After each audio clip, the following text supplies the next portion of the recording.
ವೀಕ್ಷಕರೆಲ್ಲರಿಗೂ ನಮಸ್ಕಾರ. ಮೆಟ್ಟಿಲುಗಳನ್ನ ಹತ್ತುವಾಗ ಇಳುವಾಗ ಮೊಣಕಾಲುಗಳಲ್ಲಿ ನೋವು ಕಾಣಿಸ್ಕೊಳ್ಳೋದು ಅಥವಾ ಜಾಯಿಂಟ್ಸ್ ಗಳಲ್ಲಿ ಒಂದು ಸ್ಟಿಫ್ನೆಸ್, ಇದೆಲ್ಲವೂ ನೀವೇನಾದ್ರೂ ಅನುಭವಿಸ್ತಾ ಇದ್ರೆ ಇದು ಕೇವಲ ನೋವಾಗಿರೋದಿಲ್ಲ, ನಿಮ್ಮ ಬಾಡಿ ನಿಮ್ಮ ಹತ್ರ ಒಂದು ಸಹಾಯವನ್ನ ಬೇಡ್ತಾ ಇರುತ್ತೆ. ಹೀಗಾಗಿ ಇಂತಹ ಸೈನ್ಸ್ ನ ಅವಾಯ್ಡ್ ಮಾಡದೆ ಇದರ ರೂಟ್ ಕಾಸ್ ಏನು ಅಂತ ತಿಳ್ಕೊಳ್ಳೋದು ತುಂಬಾನೇ ಇಂಪಾರ್ಟೆಂಟ್ ಆಗುತ್ತೆ. ಈ ಮೊಣಕಾಲಿನ ಸಮಸ್ಯೆ ಅಥವಾ ಜಾಯಿಂಟ್ ಪೇನ್ ಯಾಕೆ ಬರುತ್ತೆ, ಇದಕ್ಕಿರುವಂತಹ ರೂಟ್ ಕಾಸ್ ಏನು, ಮತ್ತೆ ಇದಕ್ಕೆ ಆಯುರ್ವೇದದಲ್ಲಿ ಯಾವ ರೀತಿಯಾದಂತಹ ಟ್ರೀಟ್ಮೆಂಟ್ ಹಾಗೂ ಸೊಲ್ಯೂಷನ್ ಇದೆ, ಇವೆಲ್ಲವನ್ನ ತಿಳಿಸೋದಕ್ಕೆ ರೋಗ ನಿಧಾನ ಆಯುರ್ವೇದ ವಿಭಾಗದ ಆಯುರ್ವೇದ ವೈದ್ಯರಾಗಿರುವ ಡಾಕ್ಟರ್ ರಶ್ಮಿ ಶೆಟ್ಟಿ ಅವರು ನಮ್ಮ ಜೊತೆ ಇದ್ದಾರೆ. ಅವ್ರನ್ನ ಮಾತಾಡ್ಸೋಣ.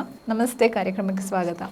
ನಾವು ಆಗ ನೋಡ್ತಿದ್ವಿ ವಯಸ್ಸಾದವರಲ್ಲಿ ಮಾತ್ರನೇ ಈ ಮೊಣಕಾಲಿನ ನೋವು ಕಾಣಿಸ್ಕೊಳ್ಳುವಂಥದ್ದಿತ್ತು. ಈಗೆಲ್ಲ ಯಂಗ್ಸ್ಟರ್ಸ್ನಲ್ಲೂ ಕೂಡ ನೀ ಪೇನ್ ಅನ್ನೋದು ಕಾಮನ್ ಆಗಿಬಿಟ್ಟಿದೆ. ಇದಕ್ಕೆ ಏನು ಕಾರಣ ಇರಬಹುದು? ಮೇಯ್ನಾಗಿ ನೀವು ಹೇಳಿದ ಪ್ರಕಾರ ನೋವು, ಮೊಣಕಾಲು ನೋವು ಆಗಿರ್ಬೋದು, ಯಾವುದೇ ಜಾಯಿಂಟ್ ಪೇಯ್ನ್ ಆಗಿರ್ಬೋದು, ಇದು ಮೇಯ್ನಾಗಿ ಆಯುರ್ವೇದದಲ್ಲಿ ಸಿದ್ಧಾಂತದ ಪ್ರಕಾರ ವಾತವ್ಯಾಧಿ ಎಂಬ ಒಂದು ರೋಗದ ಅಥವಾ ಟರ್ಮಿನಾಲಜಿ ಅಂಡರ್ ಕ್ಲಾಸಿಫೈ ಮಾಡಿದ್ದಾರೆ. ಸೊ ನಾನು ಹೇಳಿದ ಹಾಗೆ ನಮ್ಮ ದೇಹವು ವಾತ ಪಿತ್ತ ಕಫ ಈ ತ್ರಿದೋಷಗಳ ಮೇಲೆ ಏನು ಸಪೋರ್ಟ್ ಇಂದ ಆಗಿದೆ. ಸೊ ಯಾವಾಗ ನಮ್ಮ ದೇಹದಲ್ಲಿ ವಾತ ದೋಷ ಜಾಸ್ತಿ ಆಗುತ್ತೆ ಆವಾಗ ಈ ಥರದ ವಿವಿಧ ನೋವು ಆಗಿರ್ಬೋದು, ಕಟ್ಟುತನ ಆಗಿರ್ಬೋದು ಕಾಣಿಸಲ್ಪಡುತ್ತದೆ. ಸೊ ಯಾಕೆ ಹೀಗೆ ಆಗುತ್ತೆ ಅಂದರೆ ಮೇಯ್ನಾಗಿ ನಮ್ಮ ದೇಹದಲ್ಲಿ ವಾತದ ನಾರ್ಮಲ್ ಫಂಕ್ಷನಿಂಗ್ ಏನಂದರೆ ಮೇಯ್ನಾಗಿ ಅದು ಯಾವುದೇ ರೀತಿಯ ಚಲನೆಗೆ, ಆಕ್ಟಿವಿಟಿಗೆ, ಹಾಗೆ ನರಗಳ ಕಾರ್ಯ, ಹಾಗೆ ಸಂಧಿಗಳ ಚಲನೆಗೆ ಅದು ಹೆಲ್ಪ್ ಮಾಡ್ತದೆ. ಸೊ ಯಾವಾಗ ನಮ್ಮ ದೇಹದಲ್ಲಿ ಗ್ರ್ಯಾಜುವಲ್ ಆಗಿ ವಾತ ಜಾಸ್ತಿ ಆಗುತ್ತೆ ಆವಾಗ ಈ ಎಲ್ಲ ಸೈನ್ಸ್ಗಳು ಕಾಣಿಸಲ್ಪಡುತ್ತದೆ. ಸೊ ಯಾಕೆ ಇದು ಆಗುತ್ತೆ ಈ ಥರ ಅಂತ ಹೇಳಿದರೆ ಹಲವಾರು ರೀಸನ್ಗಳಿವೆ. ಮೇಯ್ನಾಗಿ ನಮ್ಮ ಸಂಹಿತದ ಪ್ರಕಾರ ಹೇಳೋದಾದರೆ ಹೆಚ್ಚು ಡ್ರೈ ಅಥವಾ ಒಣ ಆಹಾರ ಸೇವನೆ ಆಗಿರ್ಬೋದು, ಪ್ರೊಸೆಸ್ಡ್ ಈಗಿನ ಜೀವನ ಶೈಲಿ ಅಂದರೆ ಪ್ರೊಸೆಸ್ಡ್ ಫುಡ್ ತಿನ್ನೋದಾಗಿರ್ಬೋದು, ತುಂಬ ಜಂಕ್ ಫುಡ್ ತಿನ್ನೋದಾಗಿರ್ಬೋದು, ಹೆಚ್ಚು ಚಳಿ ಇರೋದು ಅಂದರೆ ಕೋಲ್ಡ್ ಫುಡ್ ತಿನ್ನೋದಾಗಿರ್ಬೋದು, ತುಂಬ ಅತಿಯಾದ ಫಿಸಿಕಲ್ ಆಕ್ಟಿವಿಟಿ ಯಾವುದೇ ಆಗಿರ್ಬೋದು, ಎಕ್ಸೆಸಿವ್ ಸ್ಟ್ಯಾಂಡಿಂಗ್, ವಾಕಿಂಗ್, ರನ್ನಿಂಗ್, ಏನೋ ಯಾವುದೇ ರೀತಿಯ ಎಕ್ಸೆಸಿವ್ ಫಿಸಿಕಲ್ ಆಕ್ಟಿವಿಟಿ ಆಗಿರ್ಬೋದು, ಹೆಚ್ಚು ಮಾನಸಿಕ ಒತ್ತಡ, ಇದರಿಂದನೂ ವಾತ ದೇಹದಲ್ಲಿ ಆಟೋಮೆಟಿಕ್ ಆಗಿ ಜಾಸ್ತಿ ಆಗುತ್ತೆ. ಸಹಜವಾಗಿ ವೃದ್ಧರಲ್ಲಿ ವಾತದೋಷ ವಯಸ್ಸಾದಾಗೆ ಅದರ ಅಂಶವು ದೇಹದಲ್ಲಿ ಜಾಸ್ತಿ ಆಗುತ್ತಾನೆ ಹೋಗ್ತದೆ. ಹಾಗೆ ವೃದ್ಧರಲ್ಲಿ ಈ ಸಮಸ್ಯೆಗಳು ತುಂಬ ಸಹಜವಾಗಿ ಕಾಣಲ್ಪಡುತ್ತದೆ. ಅದು ಬಿಟ್ಟರೆ ಈ ಕಾರಣಗಳು ಮೇಯ್ನ್ ಆಗಿ ದೇಹದಲ್ಲಿ ವಾತವನ್ನು ಜಾಸ್ತಿ ಮಾಡುತ್ತದೆ. ಈಗ ಮೊಣಕಾಲಿನ ನೋವು ಅಂತ ಅಂದರೆ ಬರೀ ಅದಷ್ಟೇ ಸೀಮಿತವಾಗಿರುವಂತಹ ನೋವು ಅಥವಾ ಅದಕ್ಕಿಂತ ಮುಂಚೆ ಅರ್ಲಿ ಸಿಂಪ್ಟಮ್ಸ್ ಏನಾದರೂ ತೋರಿಸುತ್ತಾ ಬಾಡಿ? ಹೌದು, ಯಾವಾಗ ಜಾಸ್ತಿ ಆಗುತ್ತೆ ಮೇಯ್ನಾಗಿ ವಾತ ಜಾಸ್ತಿ ಆಗುವಾಗ ಮೇಯ್ನಾಗಿ ನೋವೇ ಕಾಣಿಸಲ್ಪಡುತ್ತದೆ. ಸೊ ನೋವು ಸಣ್ಣ ನೋವಾಗಿರ್ಬೋದು, ಇದು ನಿಮಗೆ ಒಂದು ಅರ್ಲಿ ಸೈನ್ ಥರನೇ, ಅಂದರೆ ದೇಹದಲ್ಲಿ ವಾತ ಜಾಸ್ತಿ ಆಗ್ತಿದೆ ಅನ್ನೋ ಒಂದು ಅರ್ಲಿ ಸೈನ್ ಆಗಿದೆ. ಅದೇ ರೀತಿ ತುಂಬ ಡ್ರೈನೆಸ್ ನಿಮ್ಮ ಸ್ಕಿನ್ನೆಲ್ಲ ಆಗಿರ್ಬೋದು, ಅಥವಾ ತುಂಬ ಕೋಲ್ಡ್ ಇಂಟಾಲರೆನ್ಸ್ ಆಗಿರ್ಬೋದು, ಈ ಥರ ಎಲ್ಲ ಅದೇ ಸಿಂಪ್ಟಮ್ಸ್ ಬಂದರೆ ನೀವು ದೇಹದಲ್ಲಿ ವಾತ ಜಾಸ್ತಿ ಆಗಿದೆ ಅನ್ನೋದನ್ನು ನೋಡ್ಬೋದು. ಸಾಮಾನ್ಯವಾಗಿ ಇದು ಇಂಥ ಪ್ರಾಬ್ಲಮ್ಸ್ಗೆ ಹೆಚ್ಚಾಗಿ ಪೇನ್ ಕಿಲ್ಲರ್ಸ್ ಮೇಲೆ ಡಿಪೆಂಡ್ ಆಗಿಬಿಟ್ಟಿರ್ತಾರೆ.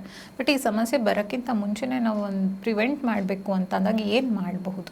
ನನಗೆ ನಾನು ಹೇಳಿದ ಪ್ರಕಾರ ನಿಧಾನ ಪರಿವರ್ತನೆ ಅಂದರೆ ಯಾವುದೆಲ್ಲ ಕಾರಣಗಳನ್ನು ಹೇಳಿದೆ ಅದನ್ನು ಅವಾಯ್ಡ್ ಮಾಡೋದೇ ಮೇಯ್ನ್ ಪ್ರಿಕಾಷನ್ ಆಗಿದೆ.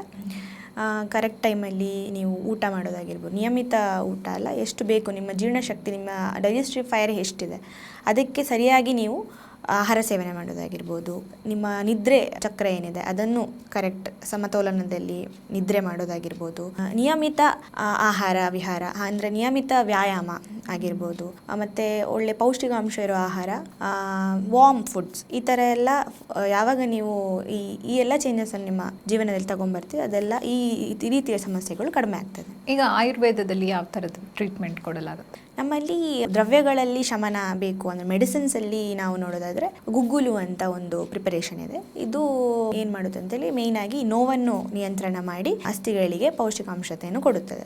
ಅದರಲ್ಲಿ ತುಂಬ ವೆರೈಟಿ ಆಫ್ ಗುಗ್ಗುಲು ಈಗ ಮಾರ್ಕೆಟಲ್ಲಿ ಇದೆ. ಅದೇ ರೀತಿ ಹೊರಗಿನಿಂದ ನೋಡೋದಾದ್ರೆ ಸ್ನೇಹನ ಅಂತ ಹೇಳ್ತೇವೆ, ಅಂದರೆ ಓಲಿಯೇಷನ್ ಥೆರಪಿ, ಅಂದರೆ ಆಯಿಲ್ ಅಪ್ಲಿಕೇಶನ್, ತೈಲಪಾಕದ ವಿಧಾನದಲ್ಲಿ ತಯಾರಿಸುವ ಎಣ್ಣೆ ಆಗಿರ್ಬೋದು, ಫಾರ್ ಎಕ್ಸಾಂಪಲ್ ಮಹಾನಾರಾಯಣ ತೈಲ, ಕ್ಷೀರವರ ತೈಲ, ಈ ಥರ ಎಲ್ಲ ಮೆಡಿಕೇಟೆಡ್ ಎಣ್ಣೆ ಏನಿದೆ ಅದನ್ನು ಹಚ್ಚಿ ಚೆನ್ನಾಗಿ ಮಸಾಜ್ ಮಾಡೋದ್ರಿಂದ ಸಂಧಿಗಳಲ್ಲಿ ಲುಬ್ರಿಕೇಶನ್ ಬರುತ್ತದೆ. ಅದೇ ರೀತಿ ಸ್ವೇದನ ಅಂತ ಹೇಳ್ತೇವೆ, ಅಂದರೆ ಹೀಟಿಂಗ್ ಸುಡೇಶನ್ ಥೆರಪಿ, ಶಾಖ ಕೊಡೋದ್ರಿಂದ ಏನಾಗುತ್ತೆ ಅಂತ ಹೇಳಿದ್ರೆ ಈ ಕಟ್ಟುತನ ಏನಿದೆ ಅದು ಕಡಿಮೆ ಆಗ್ತದೆ. ಮತ್ತು ಇಂಟರ್ನಲ್ ಆಗಿ ನಮ್ಮ ಆಯುರ್ವೇದದ ಪ್ರಕಾರ ಪಂಚಕರ್ಮದಲ್ಲಿ ಬಸ್ತಿ ಅಂತ ಹೇಳ್ತೇವೆ. ಇಲ್ಲಿ ಏನು ಅಂದರೆ ಮೆಡಿಕೇಟೆಡ್ ಎಣ್ಣೆ ಅಥವಾ ಕಷಾಯ ಪ್ರಿಪರೇಷನನ್ನು ಗುದ ಮಾರ್ಗದ ಮೂಲಕ ನಾವು ಅಡ್ಮಿನಿಸ್ಟ್ರೇಟ್ ಮಾಡ್ತೇವೆ.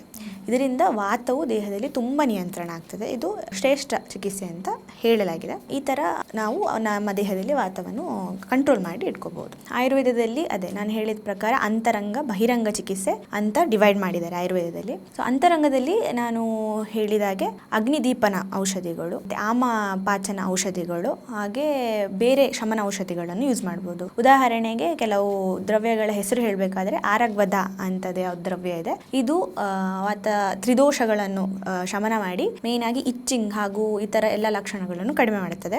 ಅದೇ ರೀತಿ ಇನ್ನೊಂದು 3 ಫಲಗಳ ಸಂಯೋಜನೆ, ಇದನ್ನು ತ್ರಿಫಲ ಅಂತ ಹೇಳ್ತೇವೆ. ಹರಿತಕಿ, ವಿಭಿತಕಿ, ಆಮಲಕ್ಕಿ ಅನ್ನೋ 3 ಫಲಗಳ ಸಂಯೋಜನೆ ಈ ದ್ರವ್ಯವನ್ನು ಕೊಡೋದ್ರಿಂದನೂ ಅಗ್ನಿ ಸುಧಾರಣೆ ಆಗಿ ಆಮಪಾಚನ ಆಗ್ತದೆ. ಅದೇ ರೀತಿ ತ್ರಿಕಟು ಅಂತ ಯಾವುದು ದ್ರವ್ಯ ಇದೆ ಸಂಯೋಜನೆ, ಅದರಲ್ಲಿ ಶುಂಠಿ, ಮರೀಚ, ಪಿಪ್ಪಲಿ ಅಂದರೆ ಲಾಂಗ್ ಪೆಪ್ಪರ್ ಈ ಕಾಂಬಿನೇಷನ್ ಇರೋ ಸಂಯೋಜನೆ ದ್ರವ್ಯವನ್ನು ಕೊಡೋದ್ರಿಂದ ಅಗ್ನಿ ದೀಪನ ಸುಧಾರಣೆ ಆಗಿ ಆಮಪಾಚನ ಆಗುತ್ತದೆ. ಹಾಗೆ ಆಹಾರ ರಸ ಅನ್ನೋದು ಕರೆಕ್ಟಾಗಿ ಫಾರ್ಮ್ ಆಗುತ್ತೆ. ಇದರಿಂದ ಯಾವುದು ಚರ್ಮದ ರೋಗಗಳಾಗಿರ್ಬೋದು ಅದರ ಎಲ್ಲ ಲಕ್ಷಣಗಳು ಕಡಿಮೆ ಆಗುತ್ತೆ, ಶಮನ ಆಗುತ್ತದೆ. ಈ ರೀತಿ ಎಲ್ಲ ದ್ರವ್ಯಗಳನ್ನು ಯೂಸ್ ಮಾಡ್ಬೋದು. ಈ ದ್ರವ್ಯಗಳನ್ನು ಬಹಿರಂಗ ಚಿಕಿತ್ಸೆ ಅಂದರೆ ಲೇಪ ಕುಟ್ಟಿ ಪೇಸ್ಟ್ ಮಾಡೋದಾಗಿರ್ಬೋದು ಅಥವಾ ಲೇಪ ಹಚ್ಚೋದಾಗಿರ್ಬೋದು, ಅಥವಾ ತೈಲಪಾಕ ಅಂತ ಯಾವುದೊಂದು ನಾವು ಆಯುರ್ವೇದದಲ್ಲಿ ಹೇಳೋದ ಪ್ರಕಾರ ಈ ಎಲ್ಲ ದ್ರವ್ಯಗಳನ್ನು ಕುಟ್ಟಿ ಪುಡಿ ಮಾಡಿ ತೈಲ ಅಥವಾ ತುಪ್ಪ ಜೊತೆ ಸಂಸ್ಕರಿಸಿ ಚೆನ್ನಾಗಿ ಪಾಕ ಮಾಡಿ ಅದನ್ನು ಪ್ರಿಪರೇಷನ್ ಮಾಡೋದ್ರಿಂದನೂ ಚರ್ಮದ ರೋಗದ ಲಕ್ಷಣಗಳನ್ನು ಶಮನಗೊಳಿಸ್ತದೆ. ಗುಗ್ಗುಲು, ಬಸ್ತಿ, ಸ್ನೇಹನ ಸ್ವೇದನ ಜೊತೆ ಇನ್ನೂ ಹಲವು ದ್ರವ್ಯಗಳನ್ನು ಹೇಳೋದಾದ್ರೆ ಅಶ್ವಗಂಧ ಅಂತ ಇದೆ. ಇದು ನರಗಳಿಗೆ ಬಲ ಕೊಟ್ಟು ಅಲ್ಲಿ ವಾತ ವೃದ್ಧಿ ಏನಾಗಿರುತ್ತೆ ಅದನ್ನು ಕಡಿಮೆ ಮಾಡೋಕ್ಕೆ ಹೆಲ್ಪ್ ಮಾಡುತ್ತೆ. ಅದೇ ರೀತಿ ನಿರ್ಗುಂಡಿ ಅನ್ನೋ ಒಂದು ದ್ರವ್ಯ ಇದೆ, ರಾಸ್ನ ಅನ್ನೋ ದ್ರವ್ಯ ಇದೆ. ಇದೆಲ್ಲ ವಾತ ಶಮನ ಮಾಡೋಕ್ಕೆ ಹೆಲ್ಪ್ ಮಾಡುತ್ತೆ. ಅದೇ ರೀತಿ ಏರಂಡ ತೈಲ ಅಂದರೆ ಕ್ಯಾಸ್ಟರ್ ಆಯಿಲ್, ಇದು ಏನು ಮಾಡುತ್ತೆ ವಾತ ಅನುಲೋಮನ ಮಾಡಿ ನಮ್ಮ ದೇಹದಲ್ಲಿ ಸಂಧಿಗಳಿಗೆ ಅಥವಾ ಅಸ್ಥಿಗಳಿಗೆ ಲೂಬ್ರಿಕೇಶನ್ ಕೊಟ್ಟು ಅಲ್ಲಿರೋ ನೋವಾಗಿರ್ಬೋದು, ಕಟ್ಟುತನ ಆಗಿರ್ಬೋದು, ಇದನ್ನೆಲ್ಲ ಕಡಿಮೆ ಮಾಡ್ತದೆ. ಪ್ರತಿದಿನ ಅಥವಾ ವಾರದಲ್ಲಿ ಒಂದ್ಸಲ ಆದರೂ ಎಣ್ಣೆ ಅಭ್ಯಂಗ ಮಾಡ್ಕೊಳ್ಳೋದು, ಚೆನ್ನಾಗಿ ಮಸಾಜ್ ಮಾಡಿ ಬಿಸಿ ನೀರಲ್ಲಿ ಸ್ನಾನ ಮಾಡೋದ್ರಿಂದ ವಾತವು ದೇಹದಲ್ಲಿ ನಿಯಂತ್ರಣ ಎಷ್ಟು ಬೇಕೋ ಅಷ್ಟು ನಿಯಂತ್ರಣದಲ್ಲಿ ಇರ್ತದೆ. ಅದೇ ರೀತಿ ಸ್ಪೆಸಿಫಿಕಲಿ ನಿಮಗೆ ಮೊಣಕಾಲು ನೋವು ಇದೆ ಅಂತ ಹೇಳಿದ್ರೆ ನಮ್ಮಲ್ಲಿ ಎಕ್ಸ್ಟರ್ನಲ್ ಥೆರಪೀಸ್ ಅಂತ ಹೇಳ್ತವೆ. ಅದರಲ್ಲಿ ಜಾನುಬಸ್ತಿ ಅಂತ ಹೇಳ್ತವೆ. ಅದು ಮೊಣಕಾಲಿನಲ್ಲಿ ಒಂದು ಉದ್ದಿನ ಇದರಲ್ಲಿ ಪ್ರಿಪರೇಷನ್ ಅಲ್ಲಿ ಕಟ್ಟಿ ಅಲ್ಲಿ ಮೆಡಿಕೇಟೆಡ್ ಎಣ್ಣೆ ಹಾಕಿ ಒಂದು 30 to 45 ಮಿನಿಟ್ಸ್ ತನಕ ನಾವು ಅಲ್ಲೇ ಅದನ್ನು ರಿಟೈನ್ ಮಾಡಿಸಿ ದೇಹದಲ್ಲಿ ಸಂಧಿಗಳಿಗೆ ಸ್ನೇಹ ಅಂಶವು ಹೀರೋ ತರ ಆ ಎಣ್ಣೆಯನ್ನು ಇದರಿಂದ ನಾವು ಏನ್ ಮಾಡ್ತೀವಿ ಅದನ್ನು ಆಮೇಲೆ ರಿಮೂವ್ ಮಾಡಿ ಈ ತರ ಎಕ್ಸ್ಟರ್ನಲ್ ಥೆರಪೀಸ್ ಅನ್ನು ನಾವು ಅಡಾಪ್ಟ್ ಮಾಡ್ಕೊಳ್ಳೋದ್ರಿಂದ ಇಲ್ಲಿ ಮೊಣಕಾಲಿನ ನೋವು, ಯಾವುದೇ ರೀತಿಯ ನೋವು ಆಗಿರ್ಬೋದು, ಕಟ್ಟುತನ, ಸ್ಟಿಫ್ನೆಸ್ ಆಗಿರ್ಬೋದು, ಇದೆಲ್ಲ ತುಂಬಾ ಕಡಿಮೆ ಆಗ್ತದೆ. ಓಕೆ ಡಾಕ್ಟರ್, ನೀ ಪೇನ್ನ ಹೇಗೆ ನಾವು ಸಿಂಪಲ್ ಟರ್ಮ್ಸಲ್ಲಿ ಮ್ಯಾನೇಜ್ ಮಾಡಬಹುದು ಅನ್ನೋದನ್ನು ತುಂಬ ಚೆನ್ನಾಗಿ ತಿಳಿಸ್ಕೊಟ್ಟಿದ್ದೀರಿ. ಥ್ಯಾಂಕ್ ಯು ಸೋ ಮಚ್ ಇಷ್ಟೆಲ್ಲ ಮಾಹಿತಿನ ಹಂಚ್ಕೊಂಡಿದ್ದಕ್ಕೆ. ವೀಕ್ಷಕರೇ, ಜಾಯಿಂಟ್ ಪೇನ್ ಅಥವಾ ನೀ ಪೇನ್ಗೆ ನೀವೇನಾದರೂ ಶಾರ್ಟ್ ಟರ್ಮ್ ರಿಲೀಫ್ ಬದಲಿಗೆ ಲಾಂಗ್ ಟರ್ಮ್ ಸೊಲ್ಯೂಷನ್ನ ನೋಡ್ತಾ ಇದ್ರೆ ಆಯುರ್ವೇದಿಕ್ ಪ್ರಾಡಕ್ಟ್ ಆಗಿರುವ ಬಿ ಬೆಟರ್ ಆರ್ಥೋ ಊರ್ಜಾ ಕ್ಯಾಪ್ಸುಲ್ಸ್ನ ನೀವು ಸಹ ಬಳಸಬಹುದಾಗಿದೆ. ಇದು ತೈಲಪಾಕ ವಿಧಾನದಲ್ಲಿ ವಿಶೇಷ ಗಿಡಮೂಲಿಕೆಗಳನ್ನು ಬಳಸಿಕೊಂಡು ತಯಾರಿಸಲಾಗಿರುವ ಪ್ರಾಡಕ್ಟ್ ಆಗಿದ್ದು NABL ಸರ್ಟಿಫೈಡ್ ಆಗಿದೆ. ಇದು ನಿಮ್ಮ ಓವರ್ ಆಲ್ ಜಾಯಿಂಟ್ ಹೆಲ್ತ್ನ ಸಪೋರ್ಟ್ ಮಾಡುತ್ತೆ, ಫ್ಲೆಕ್ಸಿಬಿಲಿಟಿ, ಮೊಬಿಲಿಟಿಯನ್ನು ಇಂಪ್ರೂವ್ ಮಾಡುತ್ತೆ, ಯಾವುದೇ ರೀತಿಯಾದಂತಹ ನೀ ಪೇನ್ ಅಥವಾ ಒಂದು ಇನ್ಫ್ಲಮೇಷನ್ನ ಕಡಿಮೆ ಮಾಡೋದ್ರಲ್ಲಿ ಸಹಕಾರಿಯಾಗಿದೆ. ಹೀಗಾಗಿ ಈ ಒಂದು ಆಯುರ್ವೇದಿಕ್ ಸೊಲ್ಯೂಷನ್ನ ನಿಮ್ಮದಾಗಿಸ್ಕೊಳ್ಳಿ, ಜೀವನ ಶೈಲಿಯನ್ನು ಬದಲಿಸ್ಕೊಳ್ಳಿ, ಆತ್ಮವಿಶ್ವಾಸದಿಂದ ಜೀವಿಸಿ.